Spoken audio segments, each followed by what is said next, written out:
Andhra Pradesh elections ఊహించని మలుపులు తిరిగి ఆఖరికి తన గమ్యస్థానానికి చేరుకుంది. Andhra Pradesh Lok Sabha elections and assembly elections 3-వే కౌంటర్స్ని సూచించాయి. ఒకటి YSRRC party, second Congress led India coalition and BJP led NDA alliance. దీంట్లో చంద్రబాబు నాయుడు గారు ఫ్రమ్ టీడీపీ, పవన్ కళ్యాణ్ గారు అండ్ బీజేపీ పార్టీ ఇన్వాల్వ్ అయి ఉన్నారు. ఈ ఎన్డీఏ టీడీపీ కూటమి వల్ల ఈరోజు జగన్ గారు చిత్తుగా ఓడిపోయారు. అసలు జగన్ గారు ఓడిపోవడానికి రీజన్స్ ఏంటి, తన డౌన్ఫాల్కి కారణాలు ఏంటి తెలుసుకుందాం. ఫ్రెండ్స్, ముందుకెళ్లే ముందు please don't forget to like, subscribe and share the channel. Subscription ఒక ఛానల్కి చాలా ఇంపార్టెంట్, ఎందుకంటే అది మిమ్మల్ని కనెక్టెడ్గా ఉంచుతుంది. అండ్ ఫ్రెండ్స్, ఎప్పటికప్పుడు ఈ ఛానల్లో కొత్త వీడియోస్ తీసుకొస్తూ ఉంటాం. ఆ వీడియోస్ మీ దాకా చేరాలి అంటే మీరు సబ్స్క్రైబ్ చేసుకొని ఉండాలి. Thank you friends. Please listen to the video. Elections. ఒక స్టూడెంట్ 5 years చదువుకొని ఎగ్జామ్ రాస్తే రిజల్ట్ వచ్చిన మార్క్ షీటే ఎలక్షన్స్. ఈ ఎలక్షన్స్లో జగన్ గారికి జస్ట్ 11 marks వచ్చాయి. తను ఎక్స్పెక్ట్ చేసింది 150+, కానీ తనకు వచ్చినవి మాత్రం 11 marks. Why did it happen? ఎందుకు జగన్మోహన్ రెడ్డి గారు అంత ఘోరంగా ఓడిపోయారు? తను మళ్ళీ రిటర్న్ చీఫ్ మినిస్టర్గా రాగలుగుతారా లేదా అనేది కూడా క్వశ్చన్ మార్క్ పడింది ఇప్పుడు తన క్యాండిడేచర్ మీద. ఈ సిచ్యువేషన్ రావడానికి జగన్మోహన్ రెడ్డి గారు చేసిన పనులే దానికి కారణం. మనం చేసుకున్నదే మనకి తిరిగి వస్తుంది అనడానికి ఇది బెస్ట్ ఎగ్జాంపుల్. 1 by 1 మనం రీజన్స్ అర్థం చేసుకోవడానికి ట్రై చేద్దాం, అసలు ఏం జరిగిందని. First, Jagan's freebies. ఇప్పుడు ఒక పర్సన్ ఉన్నాడు, తనకి కాళ్ళు చేతులు బాగున్నాయి, అన్నీ చేసుకోగలుగుతున్నాడు. కానీ మనం వెళ్ళి నీకు నేను నెలకు ఒక 20,000 ఇస్తాను, నువ్వు హాయిగా ఎంజాయ్ చేయి, నీ ఫ్యామిలీలో పెద్దవాళ్ళకు కూడా మేము ప్రతి ఒక్క మనిషికి కొన్ని వేలు ఇస్తాము, నువ్వేం పని చేయాల్సిన అవసరం లేదు అని చెప్తే ఆ పర్సన్ ఫైనాన్షియల్గా, ఎకనామికల్గా, కెరియర్ వైజ్ ఎలా డెవలప్ అవుతాడు? ఒక పర్సన్కి కంటిన్యూస్గా మంత్లీ ఇన్కమ్ ఒక స్టేట్ సప్లై చేస్తూ ఉంటే ఆ పర్సన్ కంట్రీని ఎట్లా గ్రో చేస్తాడు, తన ఫ్యామిలీని ఎట్లా గ్రో చేసుకుంటాడు? ఎందుకంటే ఇంట్లో కూర్చోవడానికి ఇల్లు, తినడానికి తిండి, వేసుకోవడానికి బట్టలు, బేసిక్ నెసెసిటీస్ పొందుతున్నాడు కదా, ఇంకా తను కష్టపడాల్సిన అవసరం ఏంటి? జగన్ ఫ్రీబీస్ ఇవ్వడం వల్ల నిజంగా చెప్పాలంటే ఫైనాన్షియల్ క్రైసిస్లో పడేశాడు మొత్తం స్టేట్ని. ఇన్ని వేల కోట్ల అప్పు తీసుకొని 13.5 lakh crores అప్పు తీసుకొని ఎక్స్టెన్సివ్ వెల్ఫేర్ స్కీమ్స్, నవరత్నాలు లాంటి స్కీమ్స్ని లాంచ్ చేసి ఇంతమందికి ఫ్రీగా డబ్బులు డిస్ట్రిబ్యూట్ చేసి, పథకాలు డిస్ట్రిబ్యూట్ చేసి వాళ్ళని కాళ్ళు చేతులు ఆడించకుండా చేశాడు. ఇంకో సైడ్ కంట్రీని, స్టేట్ని డెవలప్ చేయడము అక్కడ గవర్నమెంట్ రెస్పాన్సిబిలిటీ. కానీ జగన్ పరిపాలనలో అసలు అక్కడ స్టేట్ ఏం డెవలప్ అయింది? Nobody can answer this question. ఉల్టా unreliable power supply issues, infrastructure issues, drinking water issues, high electricity bills రావడం, బేసిక్ కమోడిటీస్ రేటు అసలు స్కై రాకెట్ అవ్వడం, ఇవన్నీ జగన్మోహన్ రెడ్డి గారు చేసిన ప్రామిస్ రివర్సల్ని చూపిస్తున్నాయి. ఈ ప్రామిసెస్ వేర్ హైలీ అన్ఫుల్ఫిల్డ్. అసలు అన్ఎంప్లాయ్మెంట్ ఘోరంగా పెరిగిపోయింది, పబ్లిక్ డిస్కంటెంట్ పెరిగిపోయింది. ఇవన్నీ రీజన్స్ జగన్ ఫ్రీబీస్ ఇవ్వడం వల్లనే జరిగింది. Point number 2, backward classes anger. ఒక కమ్యూనిటీ ఆర్ ఒక రిలీజన్ ఒక స్టేట్ని, ఒక కంట్రీని నడిపించదు. అందరూ కలిసి దాంట్లో పాలు పంచుకుంటేనే ఆ స్టేట్ ముందుకెళ్తుంది. జగన్మోహన్ రెడ్డి గారు తీసుకున్న ఇనిషియేటివ్స్ బ్యాక్వర్డ్ క్లాసెస్ని షోర్లీ కాన్సన్ట్రేట్ చేశారు. కానీ ఆ బ్యాక్వర్డ్ క్లాసెస్లో కూడా తను డిస్క్రిమినేషన్ చేశారు. తన అడ్మినిస్ట్రేషన్లో 4% రిజర్వేషన్ ముస్లిమ్స్కి ఇస్తాము అది చెప్పడం కరెక్టే, కానీ కాపు కమ్యూనిటీని, రివర్స్ అండ్ మిగతా బ్యాక్వర్డ్ కమ్యూనిటీస్ని తను ఇగ్నోర్ చేయడం కరెక్ట్ విషయం కాదు. ఈ యాక్షన్స్ చేసిన తర్వాత జగన్కి ఒక పర్టికులర్ ఫేవరిజం ఉంది, తను మైనారిటీస్లో కూడా డిస్క్రిమినేషన్ చేస్తున్నాడు, కరెక్ట్గా రైట్స్ డిస్ట్రిబ్యూషన్ చేయట్లేదు అని జనాలలో కోపాలు మొదలయ్యాయి. అండ్ చాలామంది న్యూట్రల్ ఓటర్స్, ఎవరైతే నా అటు ఉండరు నా ఇటు ఉండరు, అలాంటి ఓటర్స్ కూడా జగన్ని ఒక రాంగ్ వే నుంచి లుక్ ఆన్ చేయడం మొదలుపెట్టారు. దానివల్లనే ఆంధ్రప్రదేశ్లో ఈసారి 80% people have participated in the elections. ఎందుకు 80% మెంబర్స్కి సడన్గా అవేర్నెస్ వచ్చిందని పార్టిసిపేట్ చేశారా? కాదు. 80% మెంబర్స్ ఎందుకు పార్టిసిపేట్ చేశారంటే వాళ్ళందరూ ఇప్పుడు నడిచే గవర్నమెంట్తోని హ్యాపీగా లేరు. కాబట్టి ఈ గవర్నమెంట్ ఇంకోసారి రాకూడదు అని ఆ బాధతో, ఆవేదనతో ఓటింగ్ చేశారు. దానివల్లే ఈరోజు ఎన్డీఏ కూటమి కానీ, చంద్రబాబు నాయుడు కానీ, పవన్ కళ్యాణ్ కానీ అందరు గెలవడానికి కారణం ఈ యాంగర్, ఈ యాంగ్విషే. Point number 3, selection of election candidates. Jaganmohan Reddy garu ఒక క్యాండిడేట్ని చూసేటప్పుడు కరెంట్ అసెంబ్లీలో, లోక్సభ ఎలక్షన్స్లో ఆ క్యాండిడేట్ పర్ఫార్మెన్స్ ఎలా ఉంది అని చూడడం కంటే ఆ క్యాండిడేట్ తనకు ఎంత క్లోజ్గా ఉన్నాడు అని ఆలోచించారు. వైఎస్ఆర్సీపీ పార్టీలో ప్రతి ఒక్క పర్సన్ జగన్మోహన్ రెడ్డి గారి కింద ఒక రబ్బర్ స్టాంప్ లాగా ఆడాల్సిందే. జగన్మోహన్ రెడ్డి గారు ఏం చెప్తే కింద ఉన్న మినిస్టర్స్, మేనేజర్స్ అందరూ తన దగ్గర నుంచి అప్రూవల్ తెచ్చుకోవాలి. దానివల్ల ఒక ఇండివిజువల్ థింకింగ్ డెవలప్ చేసుకోవడం చాలా డిఫికల్ట్ అయిపోతుంది. కానీ మనం ప్రస్తుతం ఉన్న మోదీ గవర్నమెంట్లో చూస్తే మోదీ గారికి ఎంత ఇంపార్టెన్స్ ఇచ్చినా, మోదీ గారిని ఎంత ఫోర్ ఫ్రంట్లో ఉంచినా ప్రతి ఒక్క మినిస్టర్ తను అనుకున్నదే చేస్తున్నాడు, తను అనుకున్న విధానంలోనే ఆలోచిస్తున్నాడు. అంతేగాని ప్రతిదానికి మోదీ గారు అప్రూవల్ తీసుకోవాలి అని చెప్పట్లేదు. కానీ వైఎస్ఆర్సీపీ పార్టీ నడవడిక ఎలా ఉండే అంటే ఏ డిసిజన్ తీసుకోవాలన్నా కూడా జగన్మోహన్ రెడ్డి గారు సార్ దగ్గర నుంచి స్టాంప్ రావాలి, అప్రూవల్ రావాలి. That made the main crux out of this issue. MLAs కానీ, 14 సిటీ ఎంపీస్ కానీ, 37 ఎమ్మెల్యేస్ కానీ ఈ క్యాండిడేట్ రోస్టర్ షీట్ నుంచి మనం తీస్తే వీళ్ళందరూ కమ్యూనిటీకి కానీ, ఆంధ్రప్రదేశ్కి కానీ ఎంత కాంట్రిబ్యూట్ చేశారనేది ఒక పెద్ద క్వశ్చన్ మార్క్. ఈ డిసిజన్ తీసుకున్న వైఎస్ఆర్సీపీ పార్టీ ఈ పార్టీ లీడర్స్కి కానీ, మెంబర్స్కి కానీ సరైన వర్క్ ఇవ్వలేకపోయింది, అలానే ప్రజలకి సరైన న్యాయం కూడా చేయలేకపోయింది. అట్లీస్ట్ 6 సిట్టింగ్ ఎంపీస్ డిఫెక్షన్స్ మనం చూసాం. ఎన్నో కేసెస్లో ఇన్వాల్వ్ అవ్వడము, వాళ్ళ మీద ఎన్నో రకాల క్యాండిడేచర్ ఇష్యూస్ రావడము, ఇవన్నీ కూడా ఎలక్షన్ క్యాండిడేట్ని సెలెక్షన్ చేసిన విధానంలో లోపాలు. Point number 3, sympathy for Chandrababu Naidu. ఒక పర్సన్ లైఫ్లో ఎప్పుడైనా పైకి వెళ్ళాలనుకుంటే 2 దారులు ఉంటాయి.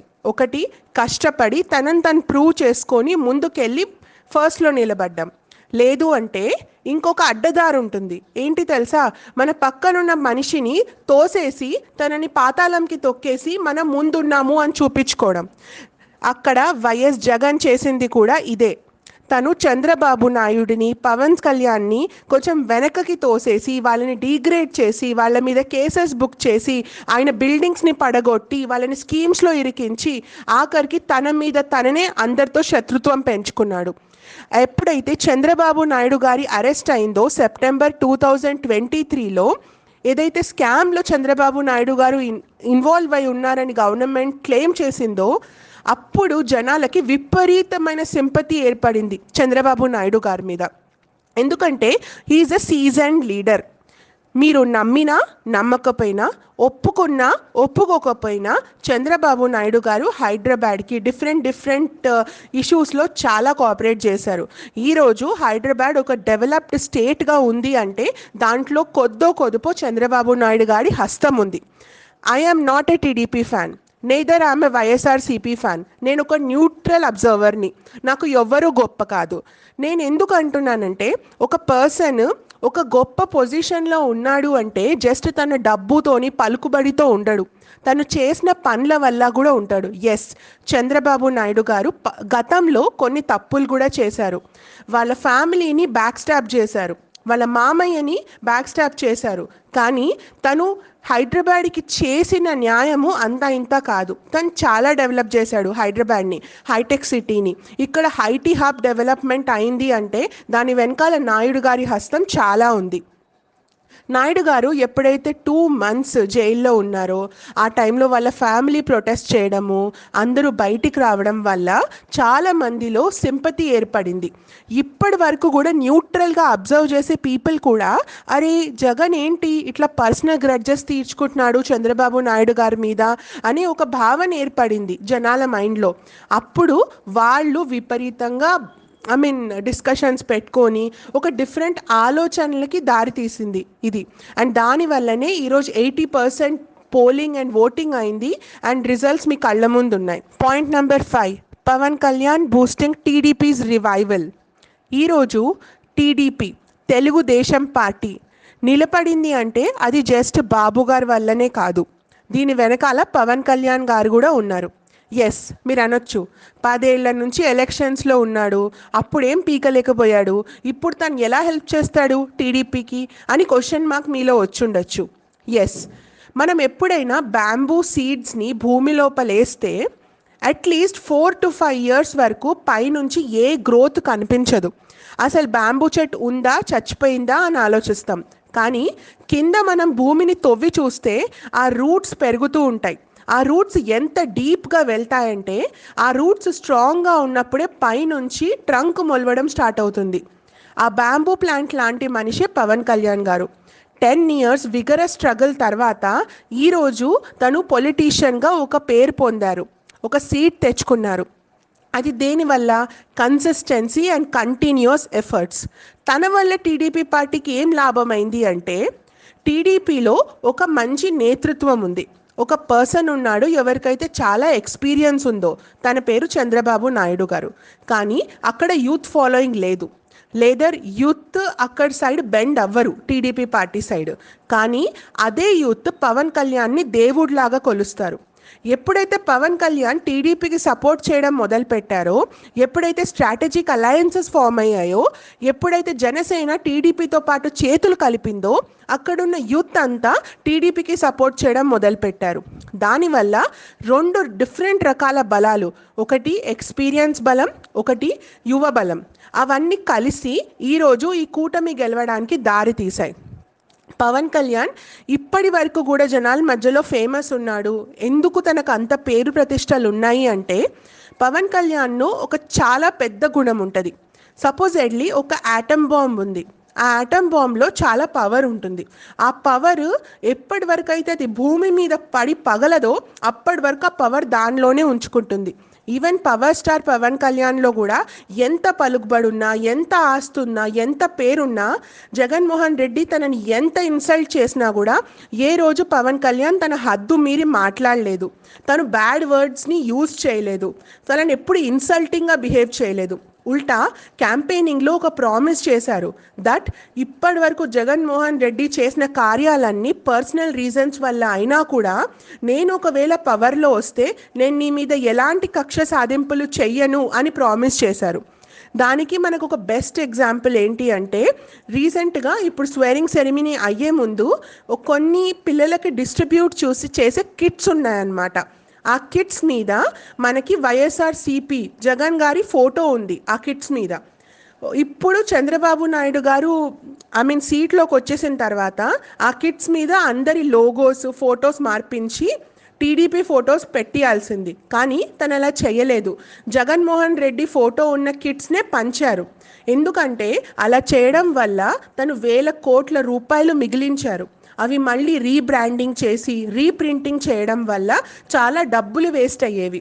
అక్కడ తను తన మెచ్యూరిటీని ప్రూవ్ చేశారు. This is the way and a politician should be. I am not saying he is 100% correct, but I would say small good actions will lead to a better leadership roles. ఈరోజు జగన్ ఇంత చిత్తుగా ఓడిపోయినందుకు ఏం నిరాశపడాల్సిన అవసరం లేదు. తను ఇప్పుడు నుంచే లెసన్స్ నేర్చుకొని తన గవర్నమెంట్ని తను ఎలా ఇంప్రూవ్ చేసుకోవాలి అని ఆలోచిస్తే తప్పకుండా నెక్స్ట్ ఎలక్షన్స్లో తనకి 100% ఛాన్సెస్ ఉన్నాయి. జనాలని ఎప్పటికప్పుడు ఫ్రీ డిస్ట్రిబ్యూషన్ స్కీమ్స్ కోసం వాడుకోవడం మానేసి వాళ్ళని వాళ్ళ టాలెంట్స్ని ఉపయోగించుకొని వాళ్ళ ఫ్యామిలీని జాగ్రత్తగా చూసుకునే ఆ టాలెంట్ని ఆ కళని తను ఇవ్వగలిగాడంటే అప్పుడు తన కంట్రీని డెవలప్ చేస్తారు. మేక్ ఇన్ ఇండియా అనేది ఒక స్కీమ్ బీజేపీ వాళ్ళది. ఎందుకు పెట్టారు? జనాలు కష్టపడాలి, వాళ్ళ కరియర్స్లో గ్రో అవ్వాలని చెప్పేసి. ఎందుకంటే if youth will grow, if the small scale industries will grow, then only the country will grow. Same is applied for Andhra Pradesh. ఈరోజు ఆంధ్రప్రదేశ్ ఒక పెద్ద క్రైసిస్లో ఉంది. ఆ క్రైసిస్ నుంచి బయటికి తీయాలంటే even opposition and the ruling party, both of them have to join hands and run the state in a proper way. Last point, but not the least point. Where is the capital? 5 years అయిపోయింది. అసలు మీ capital ఏంటండి? ఆంధ్రప్రదేశ్ని capital దేన్నని పిలవాలి జనాలు? అమరావతిని పిలవాలా? వైజాగ్ని పిలవాలా? అక్కడ జనాలు lands అమ్ముకొని కూర్చున్నారు. వాళ్ళు తినే తిండిని ఆపుకొని మిమ్మల్ని నమ్మి అక్కడ జాగలు అమ్ముకొని రెంట్కుంటున్నారు. కొంతమంది జనాలు సూసైడ్ చేసుకొని ప్రాణాలు ఇచ్చేశారు just because they are not getting any answer to their problems. Where is the capital? ఇప్పుడు హైదరాబాద్ ఈవెన్ జాయింట్ క్యాపిటల్ కూడా కాదు ఆంధ్రప్రదేశ్కి. సో అట్ దిస్ టైం ఎవరైతే రూలింగ్ పార్టీ ఉంటారో వాళ్ళ తక్షణ కర్తవ్యం ఫస్ట్ ఆంధ్రప్రదేశ్కి ఒక క్యాపిటల్ని డిసైడ్ చేయండి. ఈ గేమ్ ఆడడం మానేసేయండి. Financial capital, ruling capital, no, don't use words for your comfort. Please have a capital for Andhra Pradesh. ఎందుకంటే ఒక క్యాపిటల్ లేనిది ఒక స్టేట్ డెవలప్ అవ్వడం అసంభవం. ఎందుకంటే ఒక ఫోకల్ పాయింట్ లేనిది ఎప్పుడు కూడా ఒక ప్లేస్ డెవలప్ అవ్వదు. నాట్ ఓన్లీ దిస్, కొన్ని పర్సనల్ రీజన్స్ వల్ల జగన్ ఏమో అమరావతిని సపోర్ట్ చేయలేదు, చంద్రబాబు నాయుడు గారు అమరావతిని సపోర్ట్ చేస్తారు. అసలు ఇద్దరి ఈ ఘర్షణ వల్ల అసలు క్యాపిటలే లేకుండా పోయింది సరిగ్గా ఇప్పటి వరకు కూడా.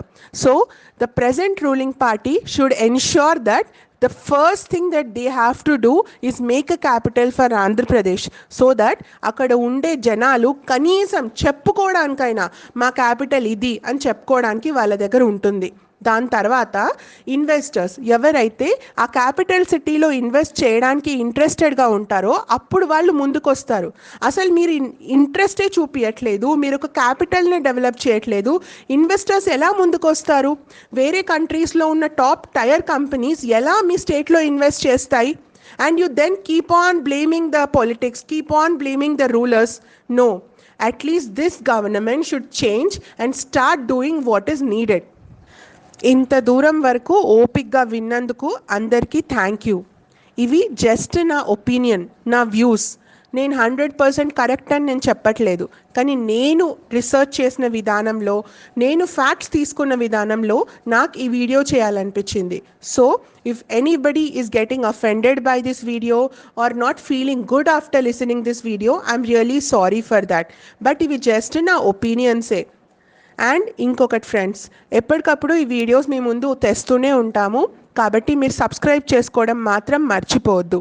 మీ వ్యూస్, మీ ఒపీనియన్స్ని ప్లీజ్ గౌరవంగా కమెంట్ బాక్స్లో పెట్టండి. మాకు అన్ని కమెంట్స్కి ఆన్సర్ చేయడం మా రెస్పాన్సిబిలిటీ, కానీ కమెంట్ చేసేటప్పుడు we will always try to be polite. And also don't forget to put your improvement suggestions. ఈ ఛానల్ ఇప్పుడిప్పుడు లాంచ్ చేసిందే, కాబట్టి మాకు ఎప్పటికప్పుడు మీ సజెషన్స్ కూడా ఉన్నాయంటే మేము దాన్ని ఇంకా బెటర్గా ఇంప్రూవ్ చేసుకుంటాం.